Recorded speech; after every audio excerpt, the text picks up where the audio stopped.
On episode 238 of the Tennis Files podcast, you'll learn the 5 reasons why tennis players can't serve properly with special guest Peter Freeman. Hey there, this is Mirban, and welcome back to the podcast. And also welcome if this is your first time listening. And today we have a fun and informative interview with Coach Peter Freeman, who is probably one of my favorite, if not my most favorite, tennis people on the planet or tennis person on the planet. Peter has a great resume. He is the founder of Crunch Time Coaching, which produces a lot of amazing tennis content on all aspects of your game. Peter has coached Division I college tennis players and has produced state level and national level champions. He's been awarded the honor of USTA Georgia Pro of the Year. And he's been coached under Tony Palafox, who was John McEnroe's former coach, and Frank Brennan, former Stanford University coach who won 10 national titles. Pete undoubtedly has a huge passion for tennis and will do whatever it takes to get your game to the next level. And he also hosts TennisCon, one of the biggest and best annual online tennis conferences each fall. And I want to educate you about the 5 reasons why tennis players can't serve properly with Peter, and that's exactly what we're going to be doing in just a minute here after I finish this introduction. And I think you'll really get a lot of value out of it. The tennis serve is the most important stroke, in my opinion. We serve half the time in singles, and our side serves half the time as well in doubles, of course. And today you'll learn a lot of great reasons why people have trouble with the serve and what you can do about it. And I also want to really highly encourage you to join the 7-day serve challenge, which I will be joining, and you should too. And you can go to tennisfiles.com/serve challenge. That's tennisfiles.com/serve challenge. And that link is also in the show notes page. And so I definitely highly encourage you to join that and join me and Pete and, many other people because this 7-day serve challenge is going to help you improve your serve. And the serve is something you definitely want to maximize in terms of its potential for you and your game. And with that introduction, I would like to launch straight into the interview now. So without further ado, here's my interview with Peter Freeman on the 5 reasons why tennis players can't serve properly. Hey, everybody. Welcome to another episode of the podcast. And I'm really excited to have my good friend and great coach, Peter Freeman, on the podcast. He has been on the podcast probably the most out of everybody. And I always love talking to Pete. I feel really relaxed, when we're chatting. And, he's a wealth of information with tennis. So, Pete, what's up? How's your day going? Well, I'm glad that I'm so relaxing to you. That just makes me feel great. I've always said, I really hope this guy can just relax when we talk. And to know that I'm soothing to you is just wonderful. So I'm doing fantastic just off that alone. Love that. Thank you, Pete. Yeah, sometimes when I'm interviewing and I watch myself back, afterwards, like I'll see that I'm like somewhat tense or like I'm looking really serious. And, with you, it's just a calming effect, the great Peter Freeman, we've just chatted so many times. So it's nice. But yeah, changing my name to Pete Aromatherapy Freeman. PATF. That's good. That's good, man. Yeah, you should do that. And yeah, it looks like you had a great day because we were texting earlier today, and maybe at like 12 or 1 o'clock, you sent me a picture of a glass of beer, and you said how you loved your job. So how did you get to do that today? Well, I have to be relaxed in order to be relaxed to relax you. So I had a beer at lunch, and I love to go to this one place, and I usually get bubble tea there. I actually did get bubble tea as well, but then I had beer, the food, the computer, doing a little bit of work on my 7-day serve challenge for you guys, making nice new videos, 100% new videos, all that kind of good stuff, new training. So got to relax on doing that. Beautiful. Love that. Love that, Pete. So today I am very happy to talk about the 5 reasons why tennis players can't serve properly. And, Peter and I were discussing what to talk about. And, this is a great topic. And it also does tie in with Peter's 7-day serve challenge, which is awesome. And, a lot of people have done it and have really enjoyed it. So if you want to check that out, definitely go to tennisfiles.com/serve challenge, and we'll have this link in the show notes page for you to click. So don't worry about that. But Pete, I have always actually struggled with my serve. It's a tough shot. It's like, it seems like it should be easy. The ball's not, you're not having to move towards the ball or anything like that. You toss it yourself, you can control yourself, but it's really not that easy. So I do want to ask you, obviously, your 5 top reasons, and I can, provide some of mine as well. But let's just go to the first reason why tennis players cannot serve properly. Yeah. So, I mean, most people, when they start playing tennis, they either do a couple things. They go out there with a buddy, or they go out there with a beginner tennis class. That's usually the 2 ways people get introduced to it. And of course, it's a natural thing to want to play right away. You want to, you watch TV, you see the serves go on TV, you got to serve to start a point.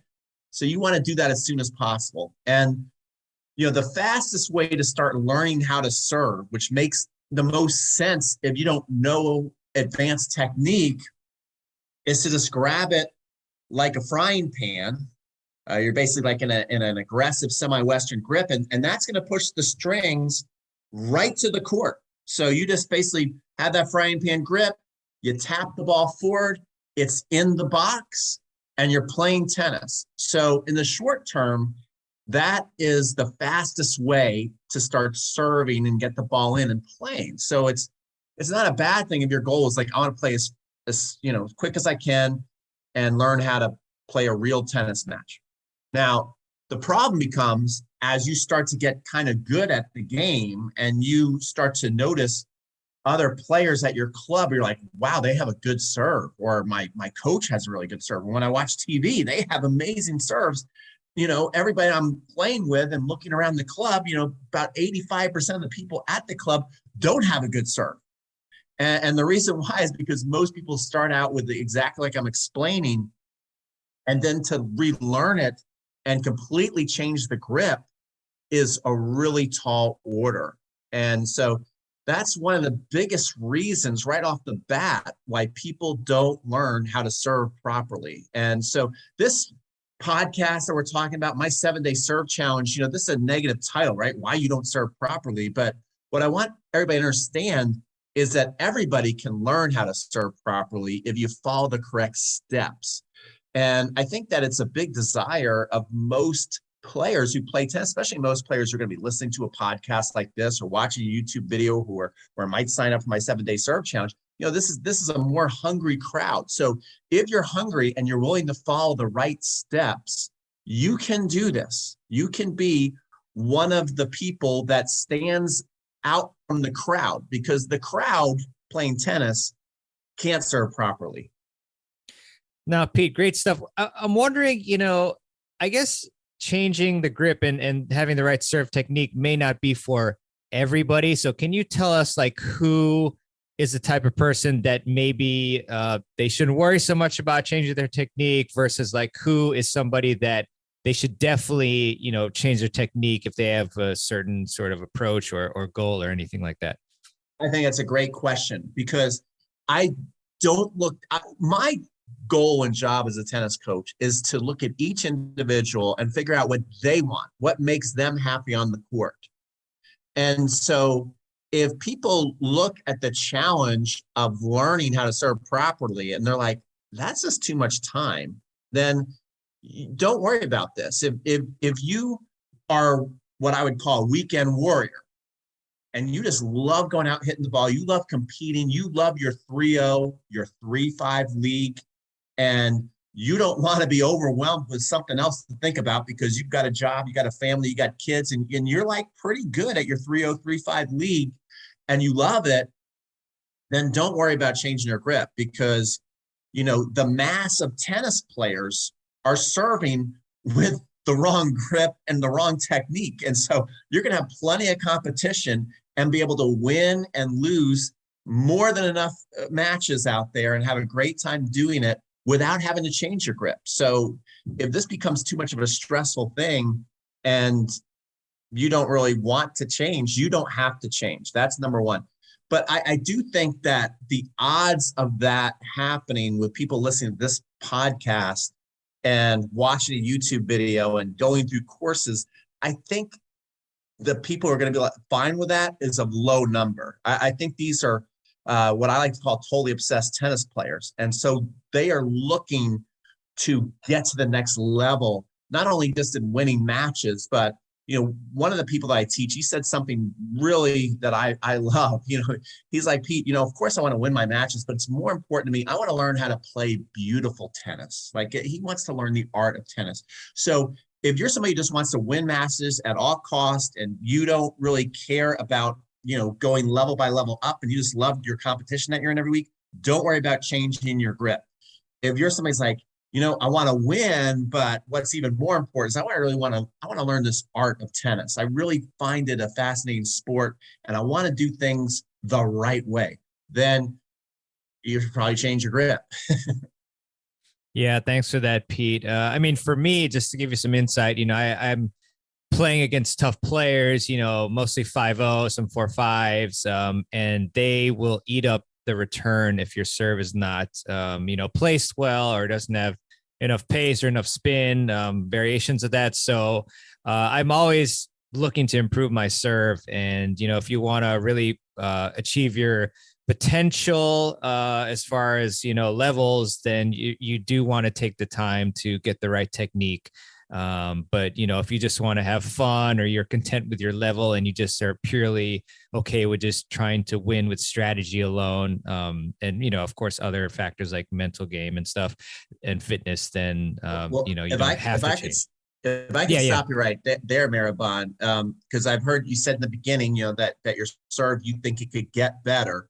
I would love it if you did the 7-day serve challenge. And one of the cool things about the 7-day serve challenge, it's not just about going through videos. Every day we got a very specific assignment. We break the serve down into bite-sized chunks. And then one of the cool things you can do is I also offer free coaching during that week, like real coaching, where you can use the app that I have inside of the challenge. And you just click on the video button, or you can even use a text. You can write me a text message and put a YouTube link or a Dropbox link and show me your serve. And I will analyze it for free and show you, hey, this is what I really like about your serve, Maribon. This looks really good. And, I think this could improve. Maybe it's your toss. Maybe it's your rhythm. I basically show the actual individual. So this is not just about going through the courses that you guys love. I know you guys love to do step-by-step video courses. That is there. But if you want to go the extra mile and get free personal coaching from me, you get that as well. So it's kind of the best of both worlds. Hell yeah, Pete. That's a great idea. I'm going to try and do that. Set aside some time. And with that challenge, I'm curious, for my own schedule and to inform everybody else, would you say that, each of those days you'd have to be on the court to hit balls, or is it like at home, or is it a mix? That's a great thing too. This is I've done the serve challenge now, 7-day serve challenge. This is our 3rd year. This year, it's all new videos. And one of the things I'm adding at-home training, because it is in February. So every year, some people had signed up, go, well, I can't get out to the court because it's too cold. Or if there's, God forbid, a COVID lockdown in where you are. So people have different challenges out there. Just a busy week at work. That's why I also suggest you go lifetime access so you can do it over and over again.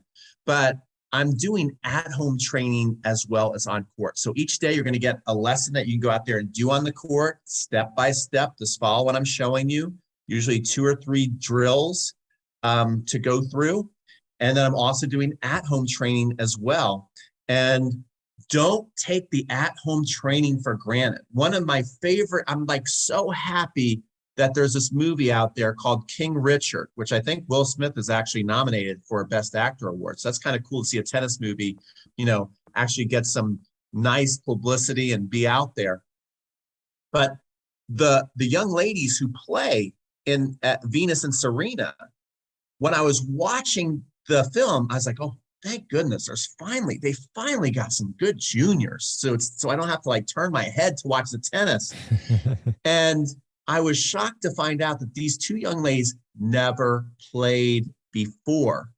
And Wow. the one who played Venus, and you go watch her serve, she looks good serving, which people, as we know, and there's many of you out there listening, if you are 3-0, 3-5 or struggling 4-0, and you just look at your own serve or you look around all your peers serve, you know that there's not many beautiful service motions out there. And people have been playing 10, 20, 30 years plus.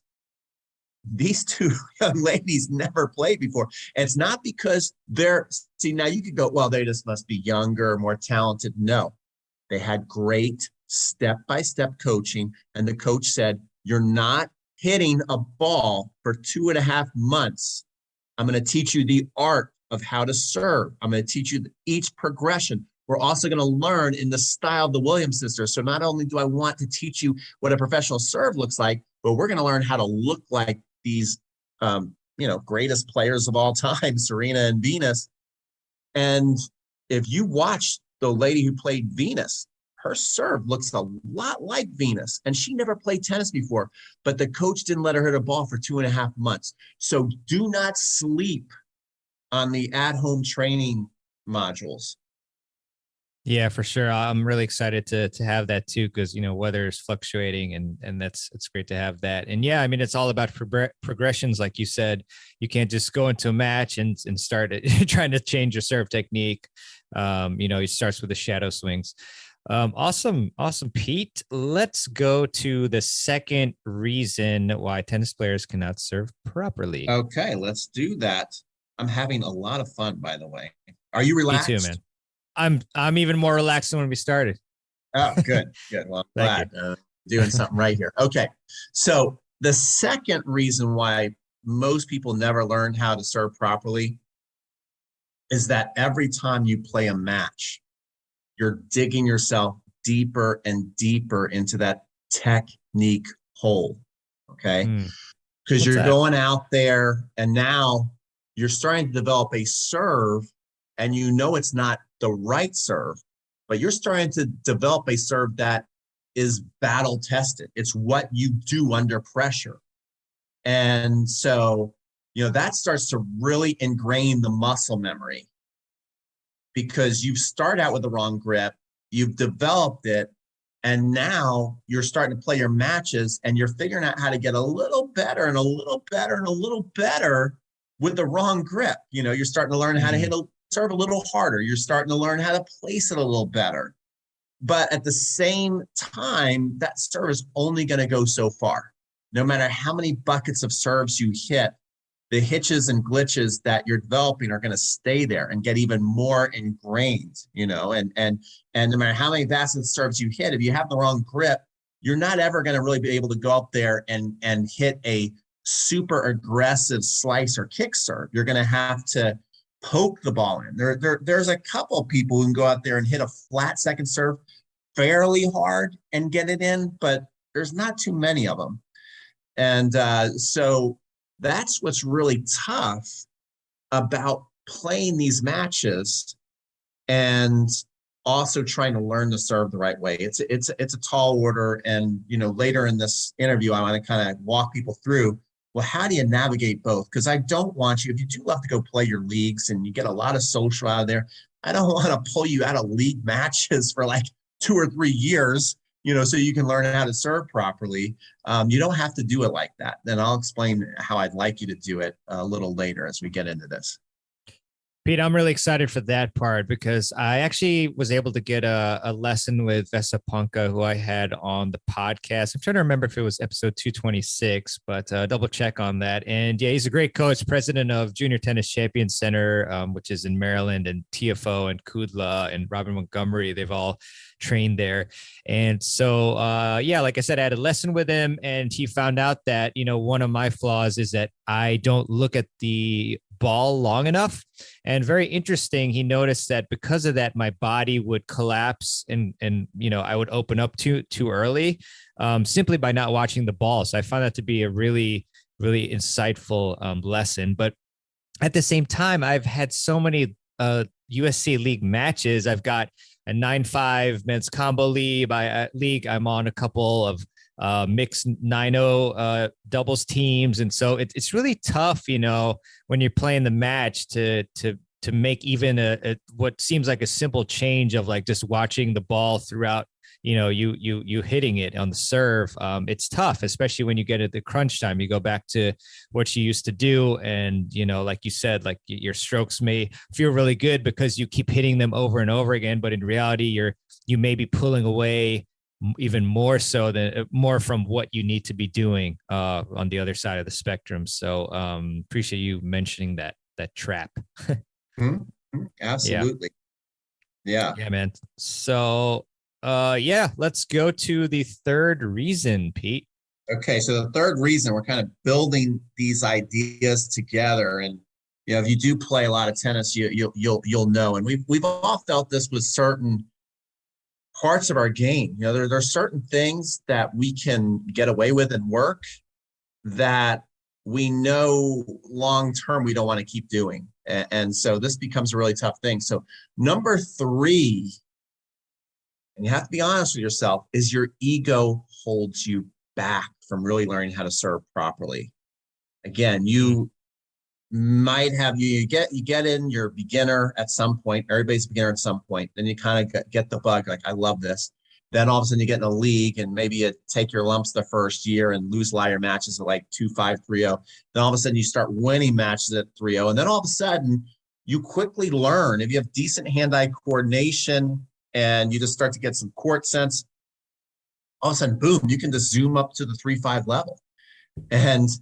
And then you can start to figure out, okay, there's certain people at the club, like, I got their number, and I walk around the club and everybody knows that when I play Mike or Susan, I own them. Like, I own Mike or Susan. And especially, what if Mike or Susan is somebody that you don't really like that much too? Like, they're just kind of annoying, and we all have those people that even if we do like them, we know that if we ever lost to them, they would run and tell everybody in the club that they got you, even if it's a practice match. So you just can't let down your guard, right?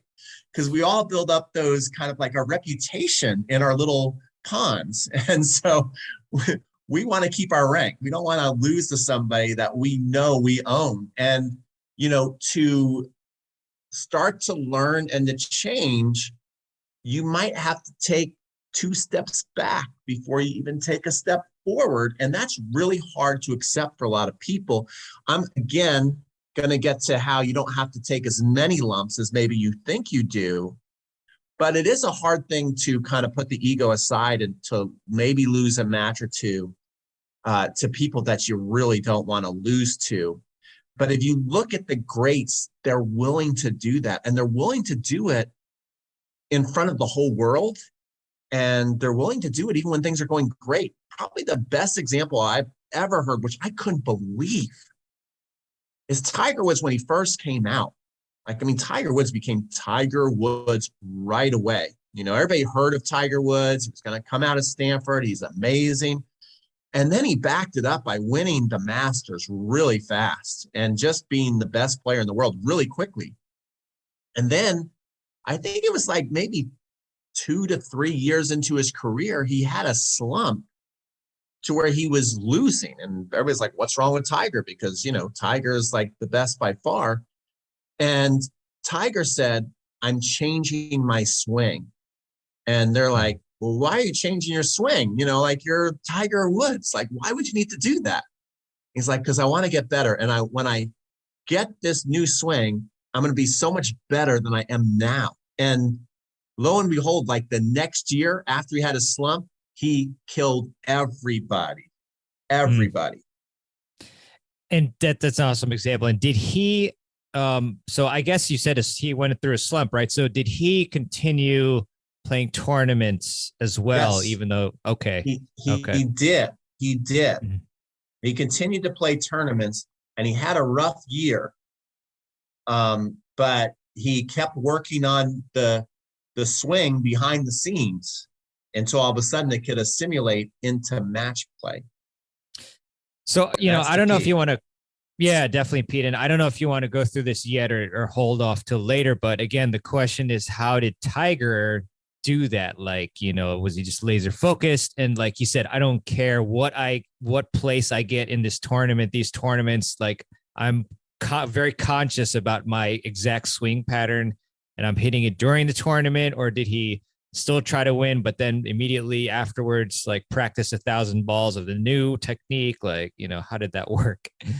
Well, remember, Tiger's going to have a lot more time than the people listening to this podcast. The people, true. I call these people totally obsessed tennis players. Most of you out there are adults and you love tennis just as much as, Tiger Woods loves golf or Rafa Nadal loves tennis, just as much as Coco Gauff loves tennis. You love tennis that much, but you don't have the time that they have. You don't have the time that they have to put into it. But you do have some time to get better for sure and to learn how to do this the right way. And I think we have unrealistic expectations of how to bring it out in match play. That's really what it comes down to. So let me ask you this question, Mirabon. If you have this idea, then we can use it even better. If you don't, then I can just go off an example. Have you ever had any kind of invention in your head that you'd go, man, if I could, make that, you don't even have to tell us what it is. You can just say yes, but if you want to share what it is, that'd be even cooler. Like, man, I thought this idea, sometimes you have those shower ideas. Like if I could sell this thing, I'd make $1 bazillion, right? Have you ever had an idea like that? Have you ever had $1 million idea that you would like to share with the world? Yeah. Yeah, you have? Yeah. Okay. Now, is it a physical product, like something that would be on a shelf? Actually, no, it was not. It was an app. Okay. Is an app. Okay, an app. Cool. An app's perfect. Okay. Do you want to share the app or not, or is that too personal? No, it's not too personal. And I'm trying to exactly remember what it was. I think it might have been like a GPS app where it also had like social media like elements into it. It was actually it was funny story, like a group of colleagues who are, good friends too. Like we would actually meet like once a month and we formed this app group and we were trying to get, we brainstormed different apps and like we were trying to get each person to do like certain parts of it. And then it just, it never worked. There'd be like one or two people or whatever who wouldn't put in exactly like the amount of work required. And then eventually like we just broke up the group. Yeah. So, you see that it wouldn't work.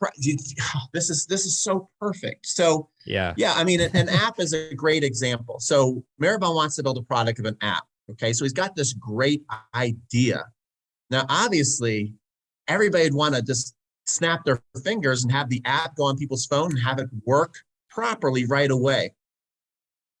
And this is the problem that a lot of adult tennis players have that I see, unfortunately, is you'll watch a YouTube video, you'll get super fired up, and then you'll go, this makes perfect sense. I can't wait to go try my match. Doesn't work in the match. You think there's something wrong with you. Okay. Is this unrealistic? It's just, you have a great lesson with your coach. They show you one little thing on your serve. It works in for that amount of time. And then again, boom, you want to go out there and you want to use it in your match and all of a sudden it doesn't work. So you start to think there's something wrong with you, but what's wrong with you is your expectations and your process. Like if you are really serious, like if you thought of your tennis game, like building an app or like building a product that you have to sell in Walmart, where people are going to be opening the app, testing the app, clicking this, clicking that. And all of a sudden your reputation is on the line, and you obviously want people clicking and doing this, and everything works seamlessly, and it works, like it's a real product that can stand, people trying it all kinds of different ways. That takes time. You don't notice how I even was asking Maribon, like, do you want to share it? Do you want to give your idea? Because again, a lot of people, they have an idea that they're actually working on. They don't even want to share it with the world. Why? Because it's not ready. They don't want to let the cat out of the bag. They don't want to say what it is. Somebody might steal that idea. They know, hey, before I share this with you, there's a lot of behind the scenes work I need to do to make this thing work right.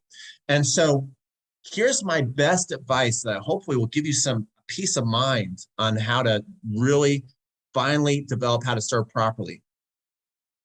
Don't put the pressure to reveal your product as soon as you learn a new thing, right? Like if your serve today is just tapping the ball and you're trying to learn how to serve properly, well, go there, no stress at all, and use the serve that works. Go use the product that is working in matches. Keep using that product. Even though it's an inferior product, it works. Okay, so keep using that product. And then behind the scenes, you are developing your next level of serve, and you're doing it working on one thing at a time. If you're going to build an app, you don't build the whole app at once. You're like, okay, I got to build this part. The next thing is I build that part. The next thing is I build that part. And then after with each time I build a part, I got to test it. I got to beat it up a little bit. I got to see if it's going to work. And you do that behind the scenes. Now, once you start to feel it working behind the scenes, then you can go, you know what? I'm going to test the market today. I'm going to bring my serve out, and I'm going to try 2 serves the new way in the match and see how it goes. And even do that in a practice match rather than a league match. But everybody wants to see how good they're doing. They think that the true test that they should try as soon as possible is to throw it out there in a match. And that is super discouraging. And it doesn't work. So then people go and they hide in their shell like a tortoise, and they don't ever really come out and finally develop the full thing. I love that, Pete. So how do we, I guess, if we're developing the serve, but behind the scenes, and then we're using what works in the matches, like how, what ratio do we need for the new technique to overcome the old technique? And are we stunting the potential speed of the growth, of the new technique by still using the old technique, in crunch time? Like, how does that all work? I don't think you are stunting the growth, especially in the beginning. Here's the thing. Another thing too, and I really want adults to listen to this. But let me ask you this, Maribon. Yep. Who do you think learns faster, adults or kids? Who picks up things faster? I think kids. Okay. I think you're 100% wrong. Oh. I think this is I've worked with tons of kids and tons of adults. And a big misconception is adults are selling themselves way short. We always go, oh, kids just learn so much faster. Kids learn so much faster than adults. They just pick up things like that. No, they don't. I've coached both. Okay. The expectation is different. And I'll tell you too, the best learners in the world, the people that I love working with the most, and that's why I call them totally obsessed tennis players, are the online community. Whenever I've had someone online, think about it, they're watching the videos online, they're buying products online. They're like, I'm going to get on a plane and go train with this person, me. They'll come. I've had people, I've kind of had a kid come from Turkey. I've had a guy come from Australia. People come from California, Canada, all over. And if you're doing that, that's a serious commitment to go take a tennis lesson. And all you need to do to see how good a learner someone is look in their eyes. And the people who are taking lessons, who are traveling to take a lesson, you look at their eyes, they are 1,000,000% in. They are going to give you the best attention you've ever given in your life. And these are all adults, and they learn faster than the kids. The difference is they don't think time is on their side like kids, like parents even think that the kids are, and grandparents think the kids are. So if a kid, the biggest development ages for a kid, if they're going to be really good, maybe go play college or even get to the pro level, the ages of 9, 10 to that 13, 14 are huge. Okay. They're gigantic. And once they get to 14, 15, 16, yes, they're still developing, but then all of a sudden, now, like, if they're going to be good, mind you, they're starting to polish stuff. They're already those hot shots. You're like, man, I want to play like that. They look like they're pros. But as they're learning, especially how to serve, what are parents going to do with a kid who's learning a new serve? Mom, my serve stinks. I'm trying. Oh, just keep going back. You've only been doing this for like 3 months. This is going to take you 1 to 2, maybe even 3 years to learn. That's what a good parent is going to tell their kid. And they're right. I mean, usually it takes a kid ages, I would say 9 to 13, 14. Then all of a sudden their serve starts looking good, 14, 15, 16. But their serves didn't look amazing and weren't really, very functional from the ages of 10 to 13.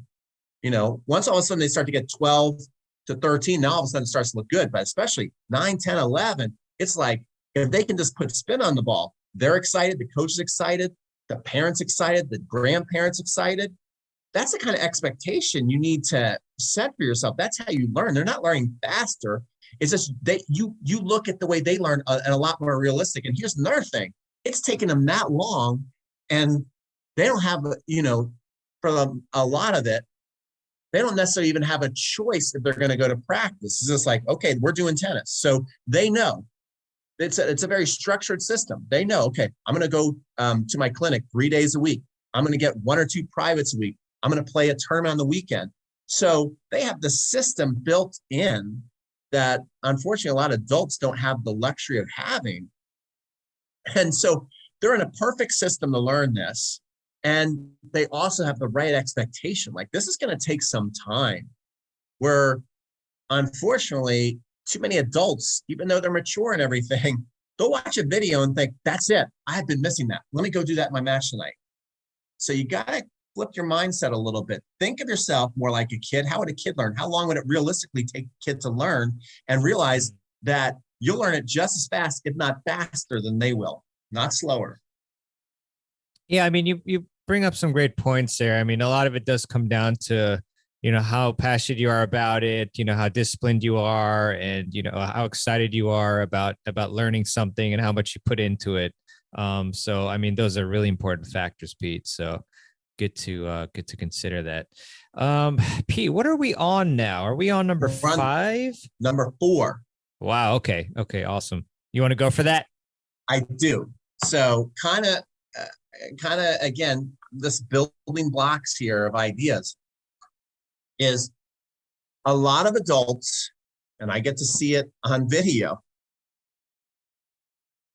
refuse to practice in bite-sized chunks. Like I have a couple of ways that I know that this is the case. And again, a lot of these students are great, but they get even better when they come to me, because again, now I'm right in front of them and they're going to do the drill that's right in front of them. They're not going to decide to do their own version of the drill. And so I do find that this is one of the things, but again, if you do my 7-day serve challenge and you send in the video, I'm going to show you, hey, that's not what I asked you to do. So it is real coaching. So in the 7-day serve challenge, I'll lay out a specific drill and say, do this drill, take a video of yourself doing this drill, send it in. 9 times out of 10, person is sending their full serve motion from the baseline. They refuse to learn in bite-sized chunks. This is another big key stumbling block holding people back from serving properly. You watch a part of a video that's maybe teaching you one thing, like I love Jeff's elbow the enemy move, Yeah.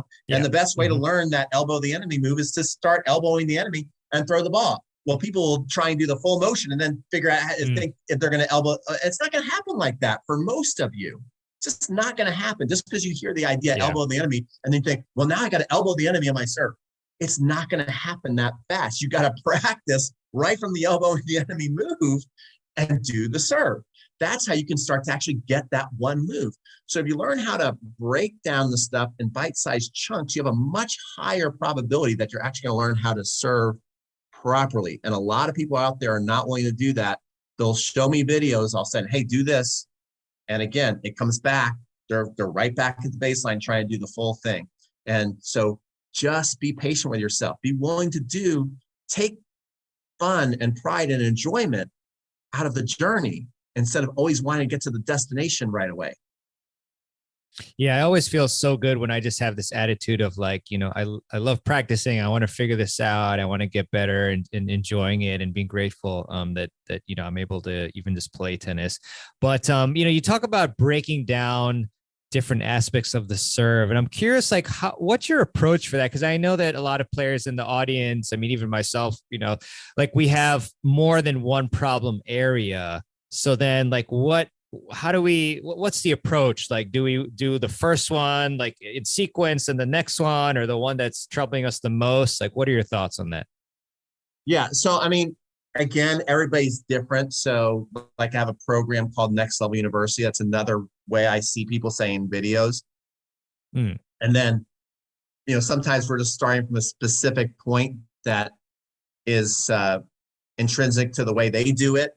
So there's that, but also just generally speaking, I mean, I like the way that Rick Macy always talks about, we got to reverse engineer this thing. And what does that mean? It's basically like you almost start from the end of it, make that the beginning, right? Because the beginning for people is to start with their hands together and then go through everything. Reverse engineering is to, like, there's one drill I have in the 7-day serve challenge where we just start, which is becoming very popular right now, which is kind of scary. People go out and they drink and then they throw hatchets at a board. Okay. I don't know how great an idea this is. Me and my girlfriend were actually at a pizza place the other day, and they actually had like a tournament on TV where they were throwing hatchets. But I do a drill where we start right from the hatchet, which is going to be one of the last moves until you go up and hit the ball. So like, that's an example. It's like, I'm starting basically from the end. We're just starting from there, and I'm giving you specific ideas on how to do it. And when you do my hatchet move in the 7-day serve challenge, one of the things is you're going to start hitting a slice serve without even trying to. And you're going to be like, it's going to be like, oh my God, is it really that easy to hit a slice serve? Yes, it is. Sweet. Love that, Pete. Yeah, cool. I will again have the link to the 7-day serve challenge in the show notes, and it's tennisfiles.com/serve challenge. Sweet, yes. Pete. So let us go to your final reason. Number 5. This is huge. Yes. Most people, and this is kind of crazy, because now I'm working again, not only with adults, but I'm working with high performance juniors. And these juniors are pretty good. Like, they're pretty good. And nice. And they're training just like we talked about, they're going to their clinics, they're taking their private lessons, they're doing everything. And it amazes me. So again, adults who are basically seeking out the information. Remember, a lot of people out there, why are they going online? Because they're going to their club and it's just not, the information just isn't there for them. They have junior development programs, and then they have like adult drills and clinics and socials. A lot of pros, for whatever reason, don't think that adults want to learn the nitty-gritty parts of the game. But there must be a lot of them, because a lot of them come online to try and learn it. So what I found is that a lot of juniors and adults, when they miss, they really don't know why they miss. They see the result, and then at the lowest caveman level, the answer is, why did you miss? Because I stink. That's why. That's like caveman answer. Because they smell bad? Weird. What's that? I said because they smell bad. You said they stink? So yeah, because they stink. Right. No, but I mean, people say I stink, I suck. My serve is terrible. Like, they'll give that as a reason. Like, that's caveman answer. Okay. Yeah. A better answer is, well, I dropped my head. And then all of a sudden they just start regurgitating tips that they've heard from me or other instructors at the club, and they're just trying to go through a Rolodex of answers, but they really don't even know. They're just guessing that's, and they say it until they, hit one that you're like, yeah, that's right. Like perfect example. I mean, literally, I had that from a young lady a week ago. Is she hit a serve long, and it was a second serve. And I said, and she was upset. She came back, she slapped her thigh, and she started to kind of berate herself. And I said, what's wrong? She's like, well, I'm missing all my second serves. And I'm like, well, why did you miss that one? She goes, well, I dropped my head. And you could tell it was a total guess. I'm like, well, no, the serve went over the net. So your head was up, and I was watching you serve. The head was up. So why did you miss it then? And then she thought for a second, and then she goes, I don't know. See, so people literally don't know why they're missing. I said, well, on that serve, I saw you didn't really start to really snap and build up the racket head speed and curl around the ball, get that grip, the same way that you would grip a topspin forehand. You didn't build that up fast enough to make the ball spin and rotate into the box, because she's not just, tapping the ball in there. She's trying to swing out like you see the pros swing out, but she didn't go aggressively enough at it. So the ball didn't have, kind of like, to compare it to football, it didn't have a tight spiral on it. It had like a wobbly spiral, and it just kept floating long past the target. And so you're going to get a lot better when you can learn how to be your own tennis doctor. When you can say, this is why I missed, rather than get emotional, you can just observe why you're missing. You go, I missed because of that. I missed because of that. And that's what I also teach you in the 7-day serve challenge. And another thing too is, gain the habit of, whether you send it to a coach or you just send it to yourself, taking this thing out. Mm-hmm. Yep. That's taking the phone out. This is a podcast. So, we're also doing video, but I'm showing a phone right now. And what is amazing is at every age, and there's certain facets of my life too, where you just make excuses, but they're not real excuses. I've talked to adults who run companies, and are way smarter than me. And I'll say, send me a video. I'm like, well, I just don't I guess I have to go out and buy a camera, and I don't have a tripod, like all these excuses. I'm like, you have a phone. These phones are they're like top of the line cameras now. The phones are like amazing cameras. So you have a camera, and you can literally go on Amazon right now and order a tripod for $15. You can go to Walmart, Target, anywhere, and go get a tripod, and you're in business. Where I've heard it all. I guess I have to go out and get a camera. Oh, well, I don't know if I can get my wife to really take any video of me in the next couple of weeks. It's like, these are like excuses for not going on the diet. That they're just not real. And there it is. Those are the 5. And I've done a lot of coaching, and I'm telling you, if you can look at these 5 reasons I've given you, and you go, you know what? That ain't so bad. I can do those. You can learn how to serve like the hotshot juniors. You can learn how to serve like your coach at your club. You can learn how to serve like, Roger Federer or Serena Williams. Will the serve be as good as them? Well, like my serve is pretty good. Is it as good as Roger Federer and Serena Williams?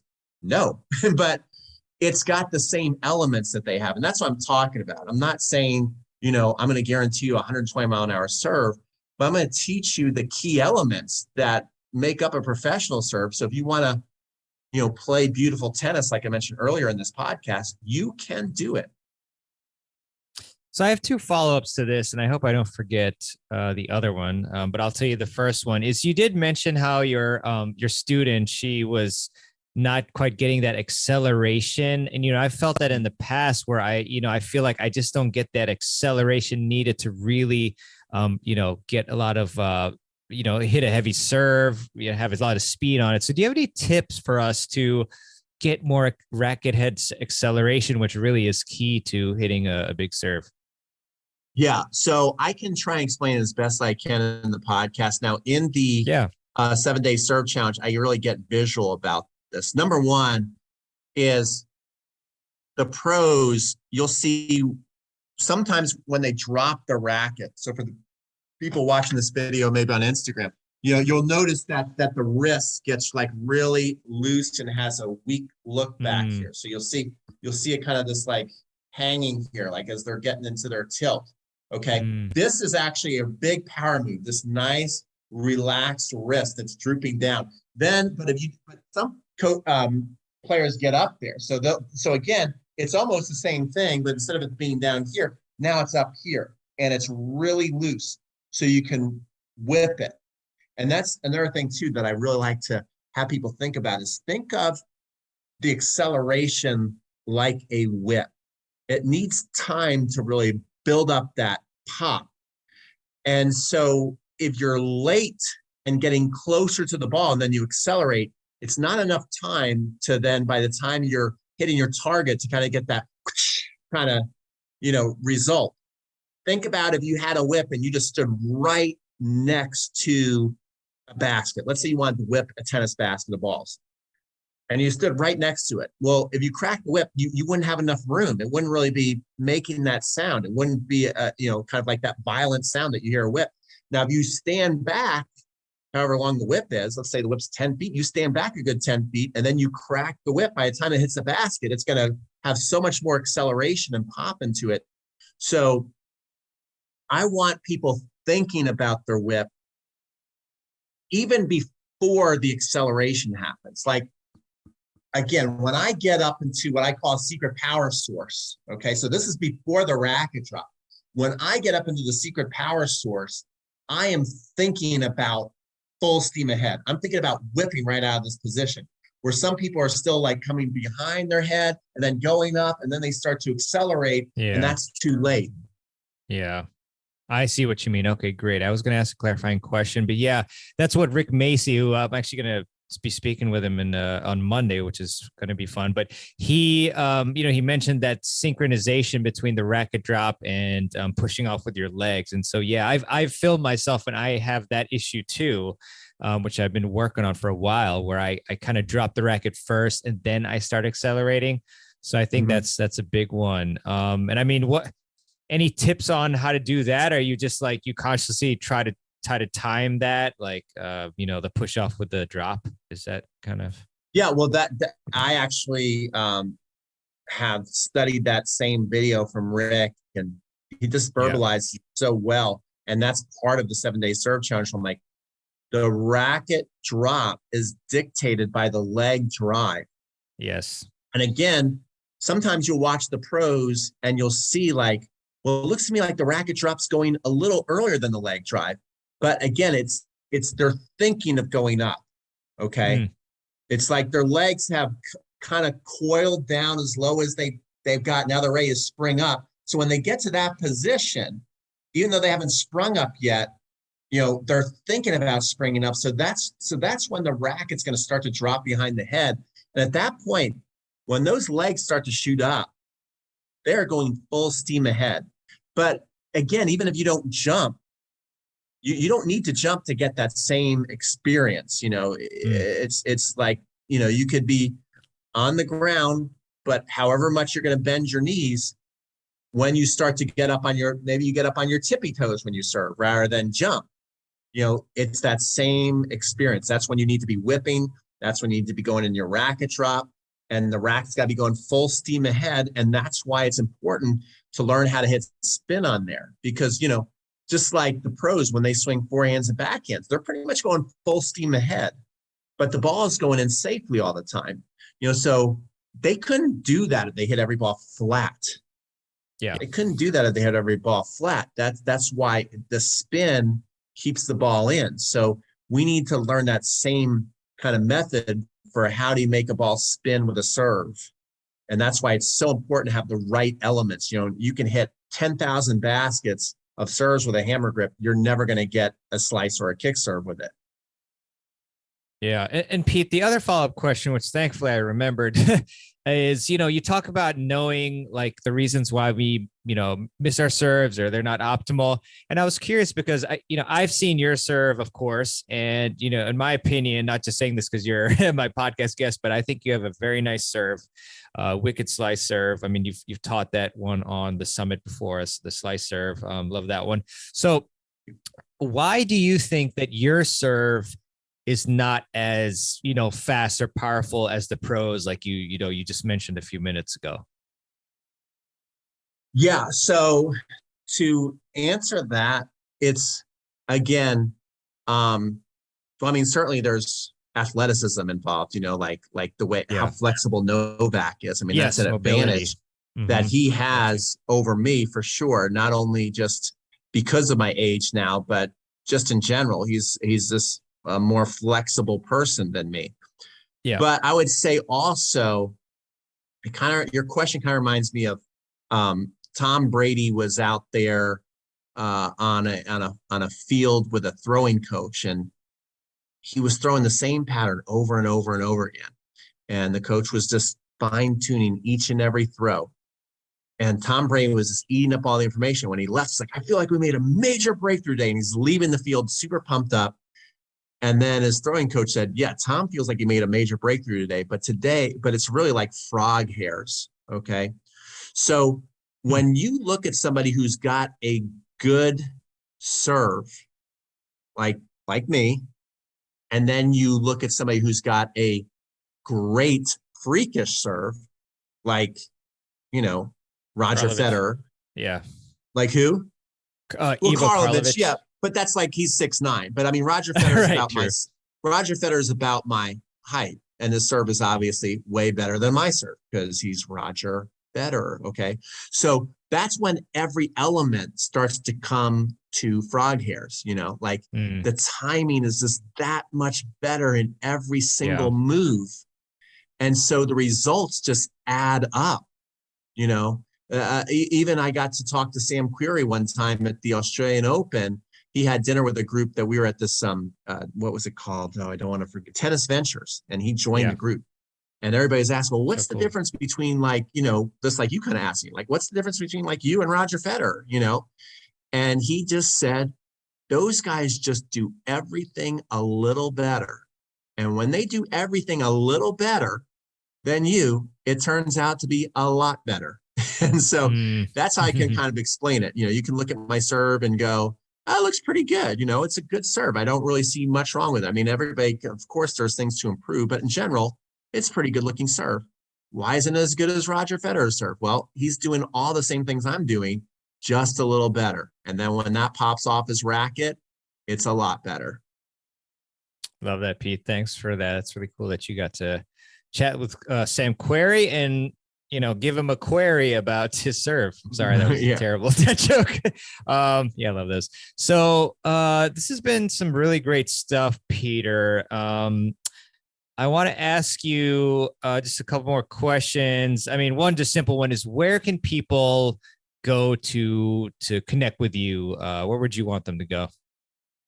Well, I think the best place to start is YouTube. If you just go to YouTube and you type in Peter Freeman tennis or Crunch Time coaching, you just put that in the little search bar, you're going to start to see my videos. And that way you can kind of decide if you like my teaching style. I think that's important too, is to find either an online instructor or an instructor in your neighborhood that you connect with. You like the style. You would go, I want to watch another video from this person. It makes sense. They're helping me.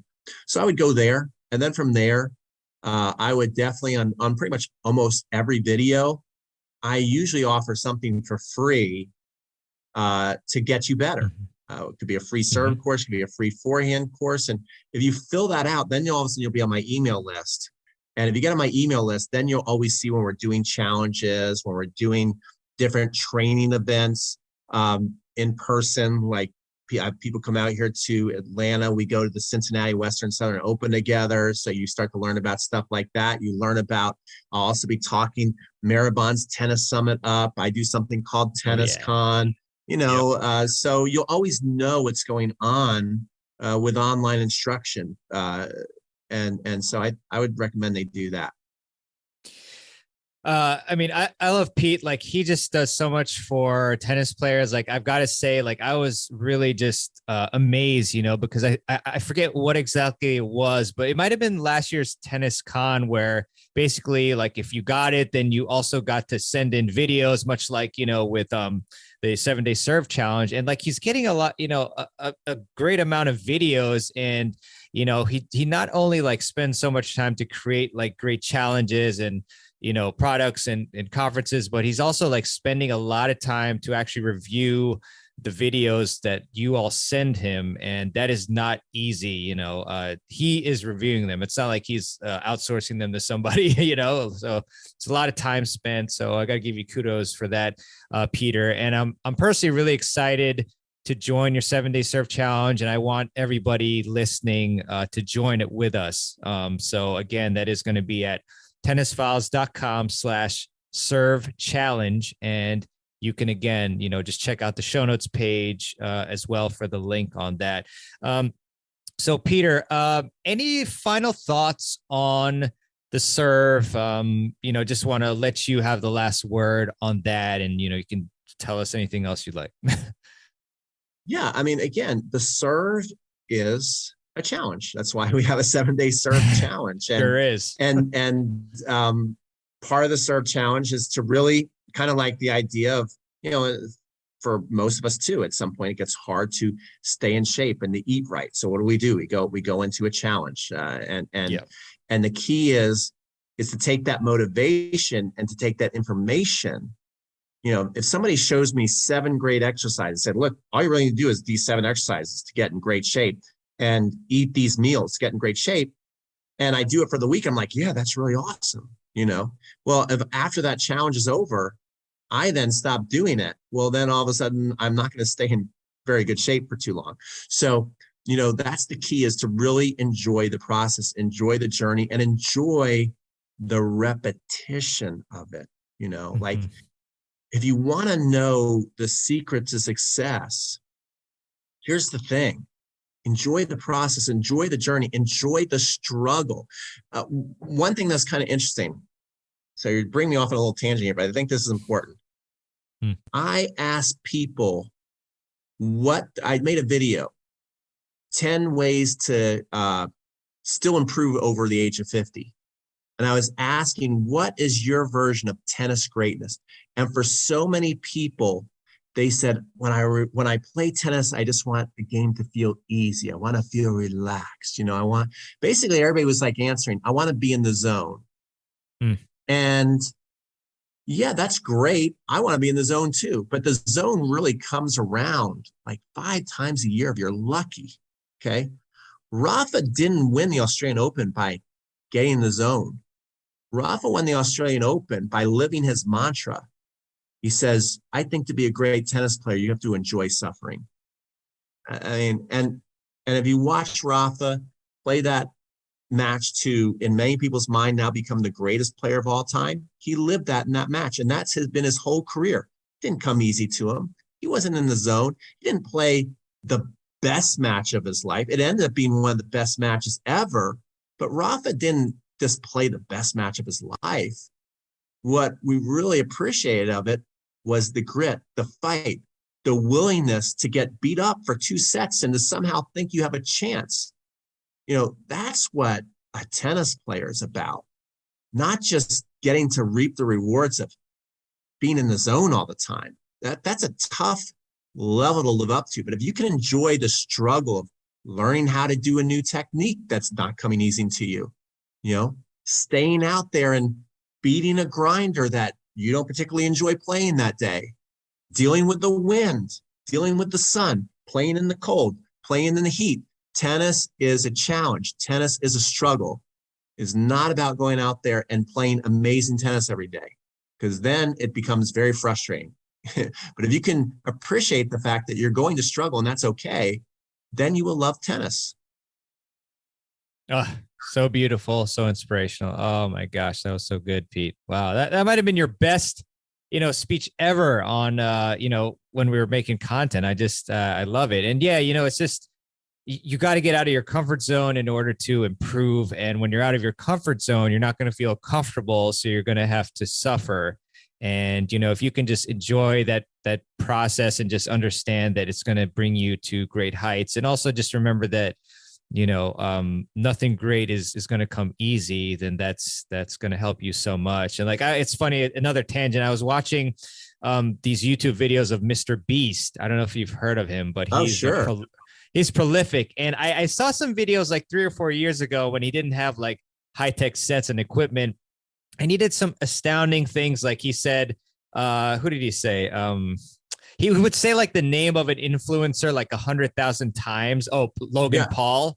That was one video. And like, you know, he would just do, you know, he'd like collect every Snickers bar in like as many stores as possible, as many Walmarts. And like, it's something that like, you know, not many people would, like, nobody would want to do that. But it just kind of reminded me, like, you know, when I saw that, it's like he has the type of mentality that I'm going to go through this suffering because I know that, you know, I'm going to get the recognition that I want because nobody else is going to do this. So, you know, that was just a similar thought I had yesterday when I watched his old videos. And, you know, thanks, Pete, for educating us about that. So, that was great. Again, I want to tell everybody to join myself and Peter with the 7-day serve challenge. The serve is arguably the most important stroke in the game. And, you know, if you can take some time out of your day to work on this challenge, which, as Pete mentioned, a lot of it is going to be, you know, at home training as well, which is quite convenient. And then, you know, as long as you do that challenge and then you continue with those things that you learned, then you're going to really up your game. And challenge is really fun. And, you know, a lot of people have done challenges with Pete throughout the years and have loved it. So again, that's tennisfiles.com/serve challenge, and check the show notes as well for that link. So Pete, I want to thank you so much for coming on. It was really fun as usual. And we're going to be doing a lot more content in the future, you know, on the summit and live streams and podcasts again. Love to have you back soon. So thanks for everything you're doing, Pete. Appreciate it. Yep. Anytime, mate. Take care. You too. Thanks. All right. I really hope that you enjoyed my chat with Pete about the 5 reasons why tennis players can't serve properly. I think you definitely want to write those down or take notes about them in some format, perhaps your Apple Notes or some other app or your computer, Google Docs, etc. And I, again, would love to see you join the 7-day serve challenge. And you can do that by going to tennisfiles.com/serve challenge to check it out. Definitely go to that link and check out the details. And again, the link to the 7-day serve challenge will also be in the show notes page for you to click or press on. But you can also just type in tennisfiles.com/serve challenge. And if you enjoyed this podcast episode and if you enjoy the podcast, then I would really appreciate it if you would leave a review for the show in your, say, favorite podcast app of choice that you use to listen to the show. And, you know, you can go to tennisfiles.com/Apple Podcasts if that is the particular app that you use the most. And I find that that is the most popular one. So perhaps you would like to leave your review there. Alrighty then. With that, I just want to leave you with a quote, as I often do at the end of the show. And this one is by Albert Einstein. And Albert said, "A person who never made a mistake never tried anything new." Love that quote.